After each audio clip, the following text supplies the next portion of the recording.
So let's discuss today about the investigation of disease outbreak. So nowadays this topic is very related to current situation because nowadays this COVID-19 and coronavirus it's already declared as a pandemic.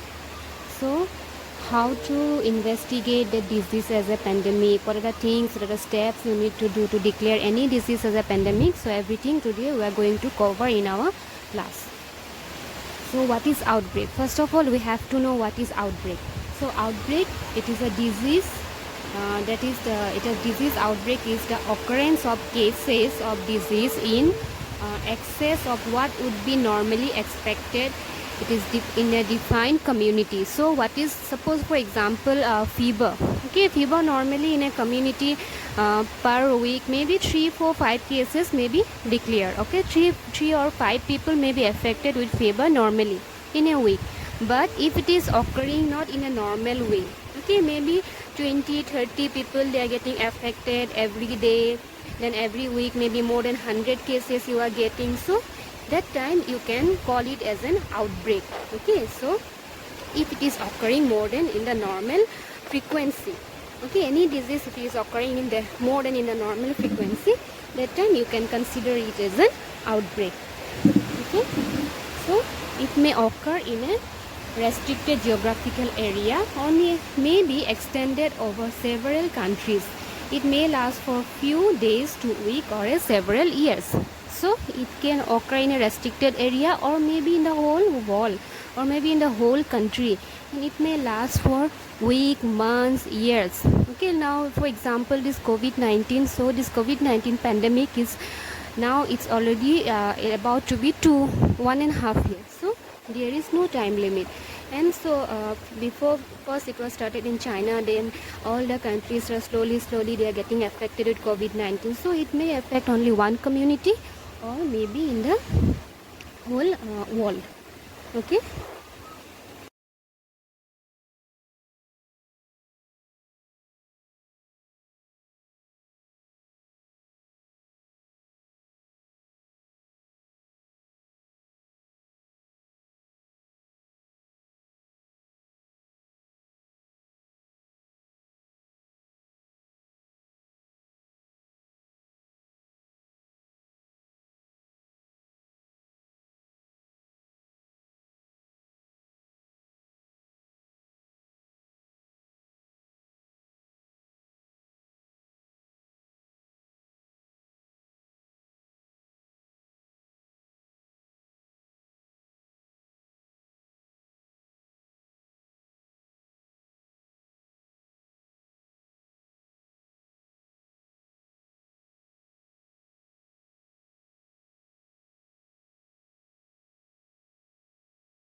The next point is evaluation of the effectiveness of the preventive program. So suppose for example for prevention of the COVID-19 or coronavirus, there are so many protocols government they have started with the first there was lockdown, then now there's curfew from 12 noon. Then there are so many protocol and government there's the researcher, the doctors, they are trying new medication. Okay, so to find out the best way to solve the problem, then evaluate the effectiveness of the existing surveillance system. So your surveillance system, it is working properly or not. So surveillance means what? Close monitoring of the specific cases. So if you are monitoring all the communicable and other disease whatever is occurring in the community, if you are monitoring it in a close way, so you will be able to detect it in the prior stage, or if you can detect it in the prior stage, means you will be able to solve the problem in the prior stage. So you will know that your surveillance system is working in a proper way or not. Then training of the healthcare professional. So you have to train the healthcare professional according to the changing demand, according to the changing policy. So is another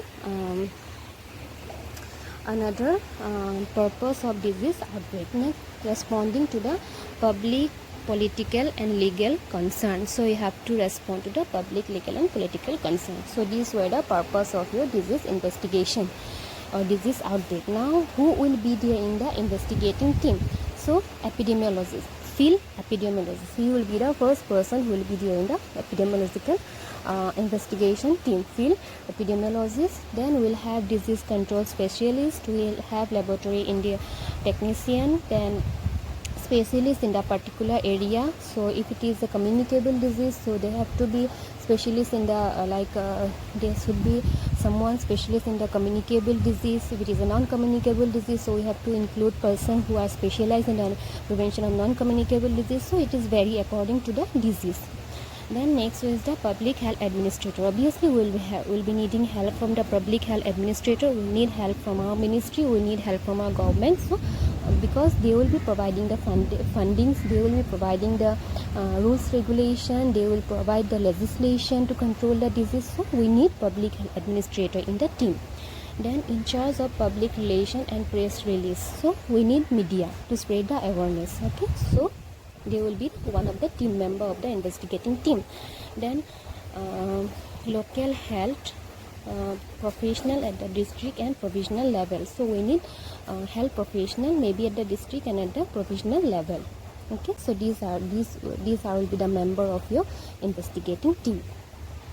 Now let's discuss the steps of disease outbreak or disease investigation. So your first step is it a true outbreak? So you have to find out whether it is a true outbreak or not. So to find it out whether it is an outbreak or not, what are the things we have to see? We have already discussed the frequency, the time. So everything we have to see. If it is unusual than normal, means you can call it as a disease outbreak. Then step 2, verify the diagnosis and etiology of the disease. So you have to verify the diagnosis and etiology of the disease. If it is confirmed as an outbreak, the next related questions are, so if it is already confirmed it is an outbreak, so what are the questions you are going to see? What is correct diagnosis and etiology of the disease? Okay, correct diagnosis and etiology. Etiology means the causative factors.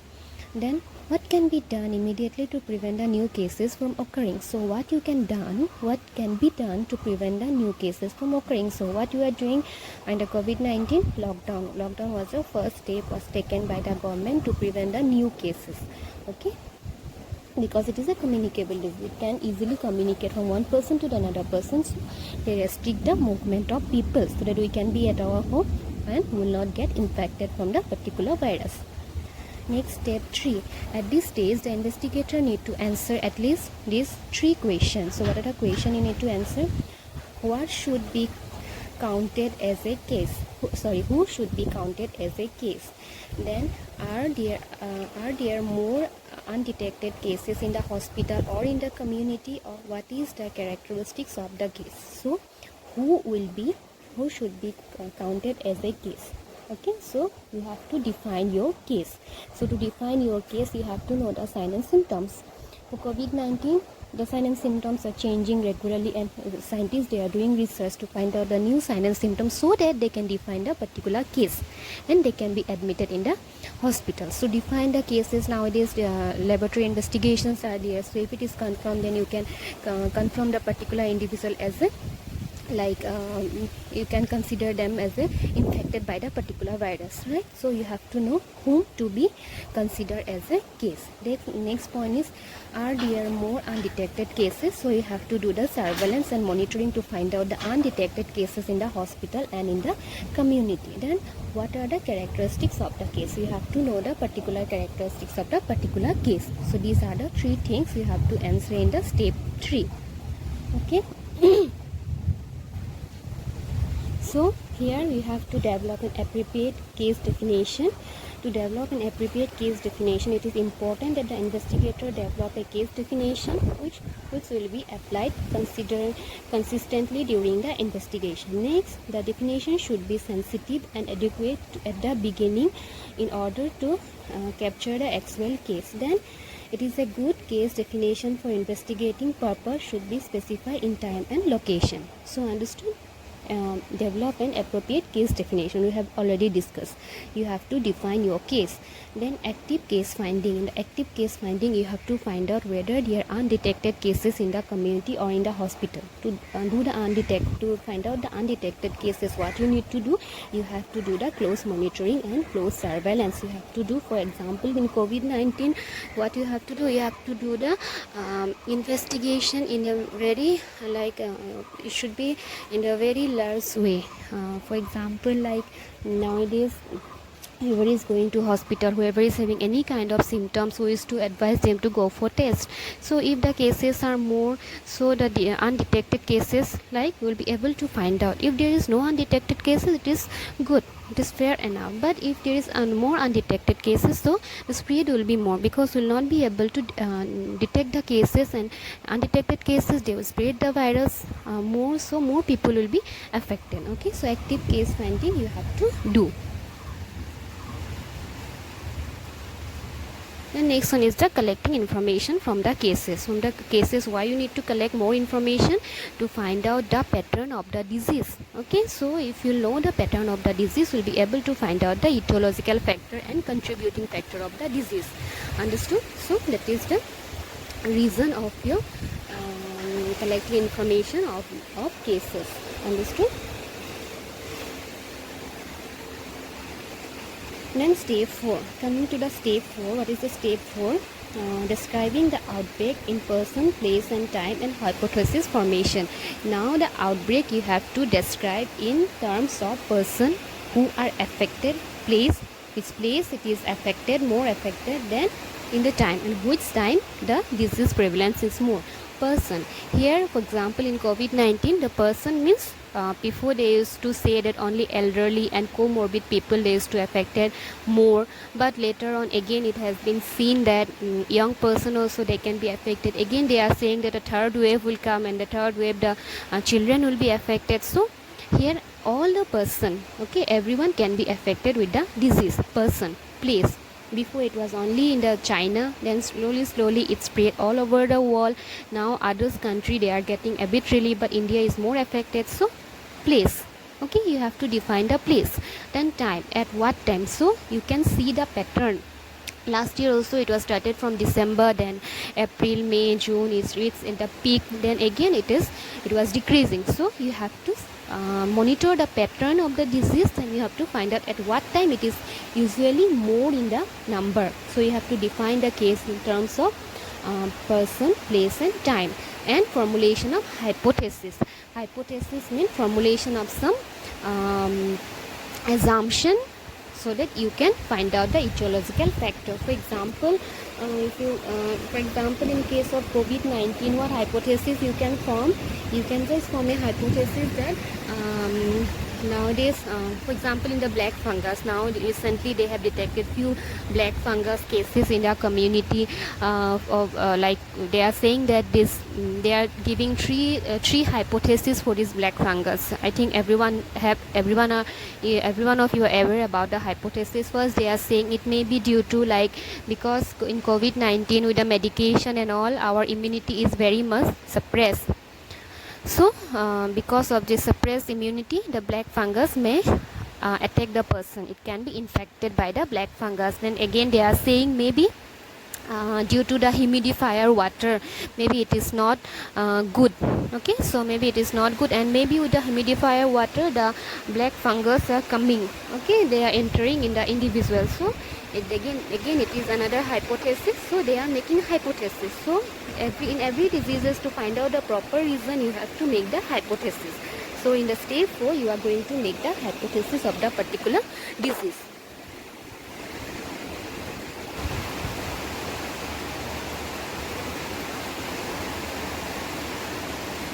So now come to the step 5. So in the step 5, what you are going to do? Testing the hypothesis and analyzing the study. So here you have to test the hypothesis like your research. So in the research also you used to make the hypothesis and you used to test your hypothesis. So to test the hypothesis you have to carry out some investigation. You have to carry out some investigation to find out the proper reason. So if the reasons after doing the investigation, if the reasons are matching with your hypothesis, then you are going to accept the hypothesis. If it is not matching with your hypothesis, then you are going to reject your hypothesis. Okay, here you have to test your hypothesis and you have to find out the result. So this is this making hypothesis and for testing hypothesis. I don't think so I need to repeat it again, because we have already some of your teachers have already taken the classes on hypothesis, so you must have idea, and you are doing research also. Okay, so in this step 5 you are going to test the hypothesis and you have to do the analytic part. Then in the step 6, what you are going to do, environmental or other studies to like you have to support your study with the other studies. So maybe you will not be only the one who will be conducting the study. So there will be lots of people or lots of agencies, organization, they will conduct the study to find out the disease outbreak, to find out the etiological factor of the particular disease. So your study in this step you have to give support so that you can support your result. Because in research what happened, only in one study or only in one investigation we cannot say that it is 100% correct, because these are hypotheses. It was based on some hypothesis. Okay, so these were some imaginary thing you are saying. Maybe it may be true or it may not be true. So to support your hypothesis result, or to support your hypothesis testing, you will be needing support from the other studies. Like in research also, in the background or in the discussion part, we are supporting our studies with others correlative studies. Here also you have to support your study with the other correlative studies. And in the step 5, what you need to do, establishing the causes of the outbreak. So after supporting your study, now you have to establish the causes of the outbreak. Okay, so you will do investigation, you will test your hypothesis. Now you can support your you can find out, you can establish the causes of the disease outbreak.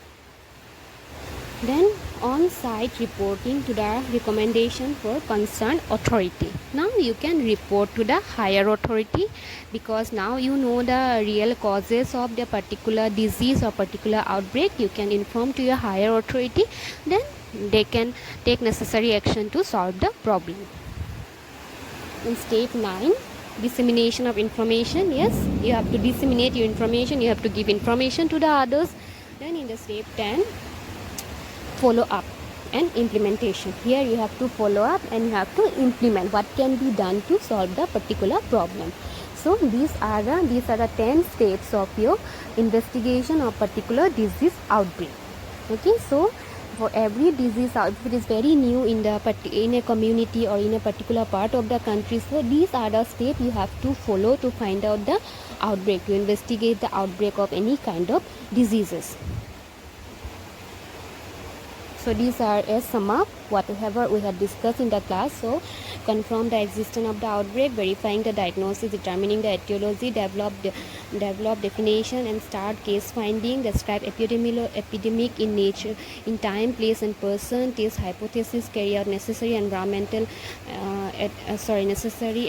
epidemiological study, draw conclusion, report and recommend